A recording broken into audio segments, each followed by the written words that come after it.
Corruption is nothing less than a form of theft and national robbery. A corrupt person steals from everyone in society.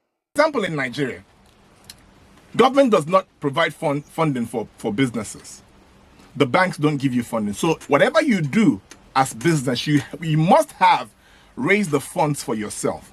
Now, how is it fair that I struggle to raise funds for my business, whether it's a tricycle business or a shop, right? And at the end of the day, government comes to demand that I pay a certain amount of money, and yet you have not done anything to deserve that money. And now, after I've paid that money in the billions, after the business community, no matter what they do in the States, have paid all that money, at the end of the day, where does the money go? We don't see that money in infrastructure. We don't see that money in good roads. We don't see that money in running water. We don't see that money in electricity. We don't see that money in healthcare. We don't see that money benefiting the citizens of the state through which these funds have been raised. We don't see that. Corruption is a vile disease that sucks and drains the health out of something good. Corruption in society is an evil moral infection that keeps community in the state of perpetual sickness. Corruption is a moral virus. It's so potent it leaves its host sick, lethargic, and unable to realize and accomplish all that a well person can. Where corruption thrives, poverty and not prosperity thrives.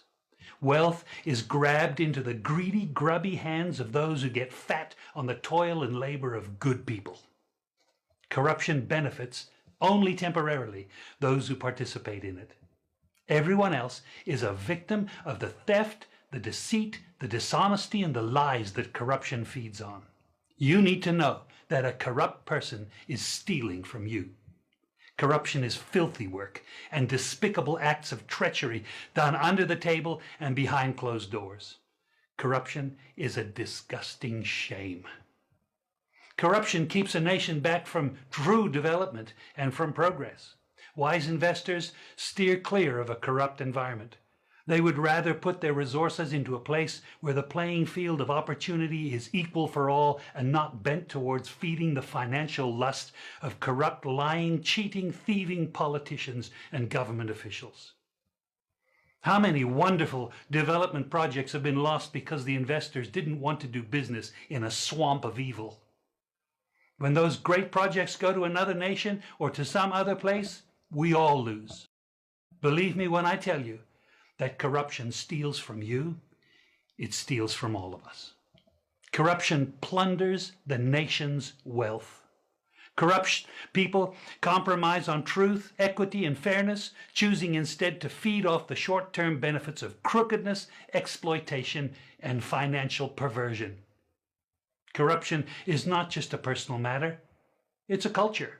It's a way of life, not just for individual people, but for companies, communities, governments, and nations.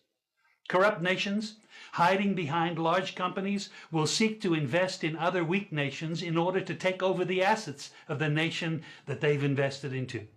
They will provide financial loans to a nation for the much needed infrastructure, and they will do it with assets that they provide. They will sign contracts by lining the pockets of rotten government officials who participate in this kind of corruption and are then held hostage by their own deceit and greed. Corruption is nothing less than a form of theft and national robbery.